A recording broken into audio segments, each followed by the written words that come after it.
Dans une interview accordée à Radio France Internationale (RFI), ce mardi 20 mai 2025, l'ancien Premier ministre Alain-Claude Bilibayenze a réagi avec gravité à la décision de la Cour internationale de justice (CIJ) de La Haye attribuant la souveraineté des îles Mbagné, Cocotier et Conga à la Guinée équatoriale.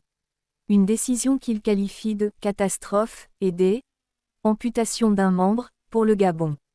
La voix est posée mais le cœur lourd. Interrogé par RFI au lendemain du verdict de la CIJ dans le litige territorial qui opposait depuis des décennies le Gabon à la Guinée équatoriale, Alain-Claude Bilibayenze n'a pas caché sa déception. C'est une grosse déception. C'est un peu comme si on se retrouvait amputé d'un membre, a-t-il déclaré, en référence à l'île Mbagné et aux deux autres îlots dont la souveraineté vient de basculer officiellement au profit de Malabo.